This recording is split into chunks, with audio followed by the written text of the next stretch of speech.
Well, this will be a slightly difficult YouTube video to make. YouTube doesn't like this type of content, and it's not alone. Parents, rating agencies, and most media companies don't take light with full frontal nudity, or in short, with the penis. Except of course HBO, who have decided long ago to embrace dicks whenever it's humanly possible. And Finland maybe, whose sauna culture has normalized nudity in an enviably unsexual way.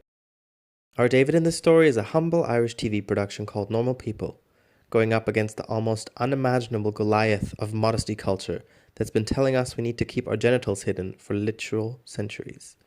More specifically, our David's name isn't actually David. His name is Connell, and he's a very normal young lad from Sligo, deep in the Irish countryside.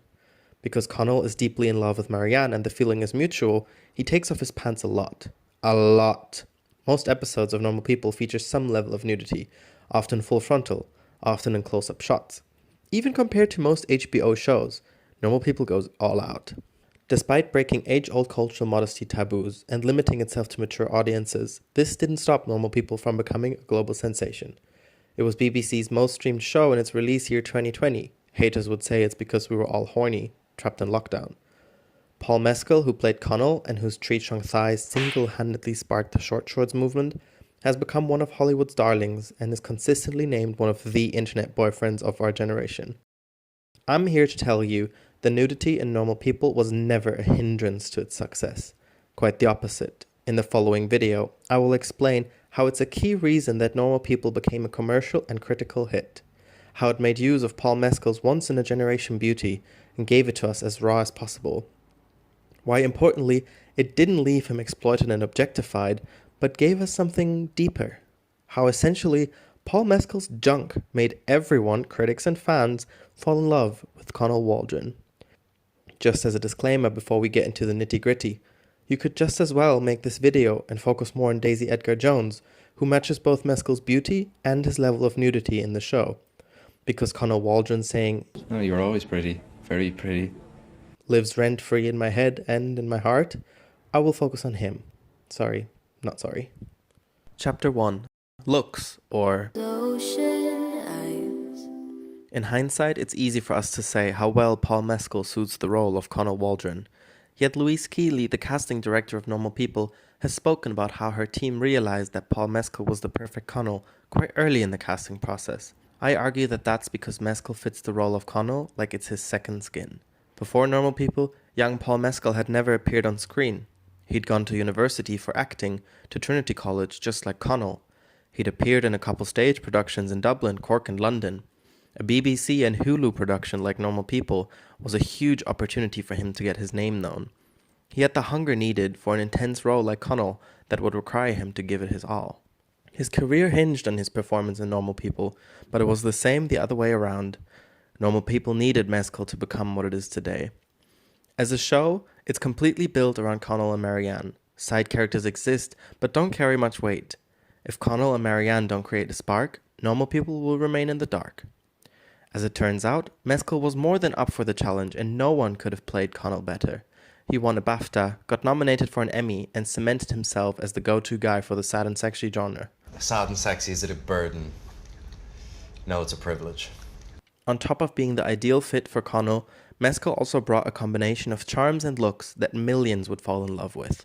A man with clear ocean eyes that can never conceal the depth of his thoughts. With a face that isn't perplexingly gorgeous like, say, a Henry Cavill or a Chris Hemsworth, but instead intricate and intriguing. At times, Normal People seems to linger on Mescal's face just to let us admire it. Pair that with the body of an athlete and we've got a recipe for success for a show like Normal People that's both sad and sexy. Putting him center stage, close up, naked as much as possible was what needed to be done to make him shine. It's also a recipe that's been repeated more than once. After Sun, for which Mescal received an Oscar nomination, saw him completely naked on his bed too. In All of Us Strangers, he is licking very suspicious substances of Andrew Scott's chest. Directors understand what Mescal brings to the table, so why shy away from it? Chapter 2. Scandalous, or... You wanna guess the color of my underwear.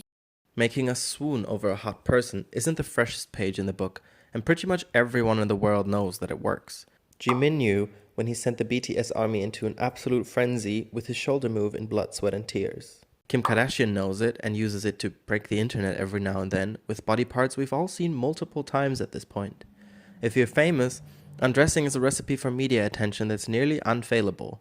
It comes down to us people having a completely broken approach to sex and by extension to nakedness. It's not hard to find the roots of that.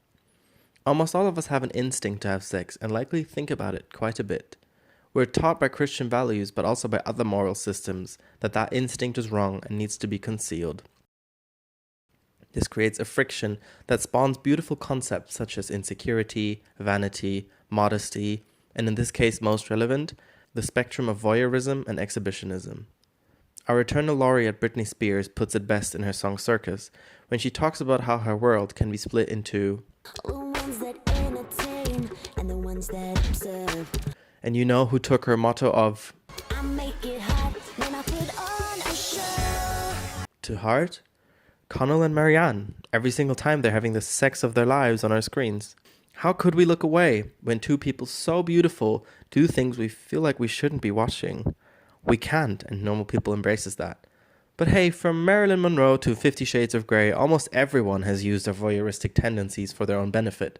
So what's different about the sex in normal people? Chapter 3. Nudity Politics, or What's wrong with being confident? I know I'm here to talk about normal people, but let's take the, at its time, immensely popular 50 Shades of Grey and look at what they did wrong to see what normal people does right. 50 Shades of Grey is a movie about sex. Yet, the sex is always half concealed. We see Dakota Johnson's boobs and Jamie Dornan's butt, but never their actual genitals. To me, this is a humongous hypocrisy. In my heart of hearts, I know that movie should have just been porn. The book is porn, so why is the movie this weirdly coy attempt at playing with our voyeurism? For commercial success, this isn't really important as the impressive box office results of 50 Shades show. To create true depth, however, giving the story what it demands for is key. In normal people, sex scenes never feel like fan service satisfying a voyeuristic urge. Often, they quite literally move the plot forward on top of showing us all facets of the main relationship. In episode 11, for example, we see maybe the most awkward intimate scene yet. Marianne has gotten used to a rougher kind of sex that makes Connell uncomfortable, which then leads to a complete breakdown between the two. Verbally, there's not much happening. Physically, we can easily see the disconnect from how it was before and how they both hope they can find back to the connection they used to have. If this development was told to us in words, it would be much less impactful than seeing it through the way their bodies move. With nudity and sexuality, it's not just about what the story needs, but also what the actors can give. In many cases, the choice to show less rather than more is one of protection. It takes a lot from actors to show their most private parts to the general public and requires courage most of us don't have.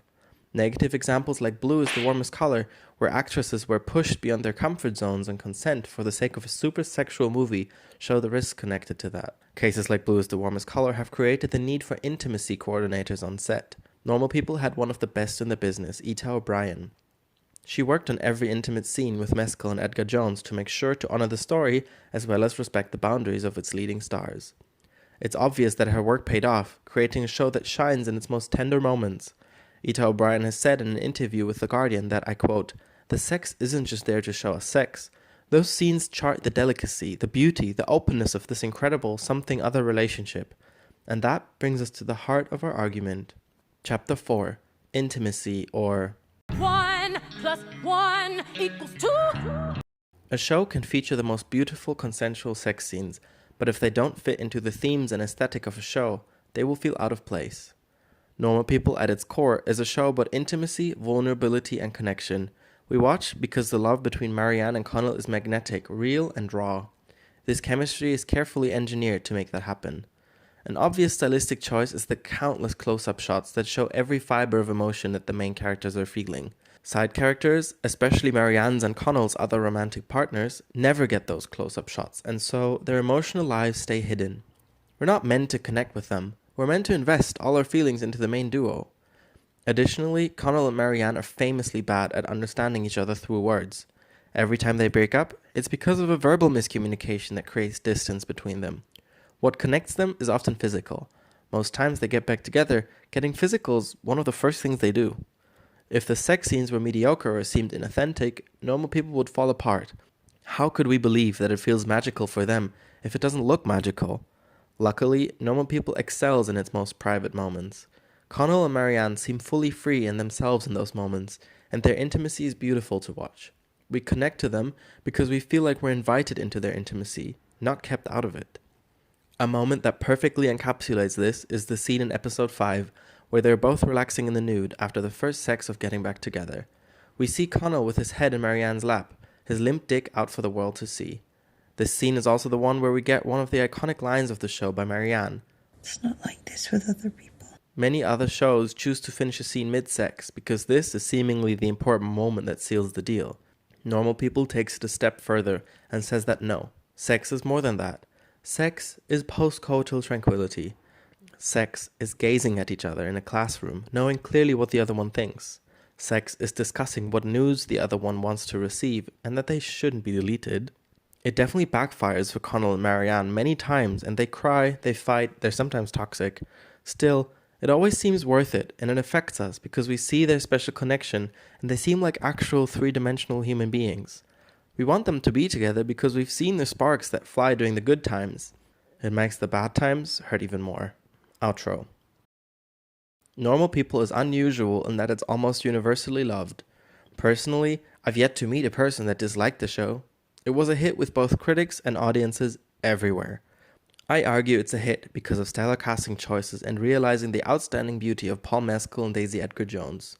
Because it hits the cultural nerve that many of us are secretly freaky voyeurs without giving into it in a cheap way. But most importantly because it's consequent. It's a show about two people who often don't know how to talk to each other, but have a once-in-a-lifetime sexual connection. That's exactly what we get. Lots of miscommunication and lots of outstanding sex scenes. It's a hit because of both. For me, the lesson of Normal People is not to shy away from the material you have. You have gorgeous young actors who are ready to give their all for a role. Safeguard them, yes, but take everything they have to give. You have a highly sexual story about connection and intimacy. Embrace it, cherish it, give into it. That's how you create a meaningful piece of art that makes us feel something and makes sense of the world at the same time. And that's why Normal People could never have worked without extensive nudity by its lead actors. Thank you for watching until the end. If you got something out of this video, make sure to subscribe. It motivates me, so maybe next time it won't take over a year for me to make the next video.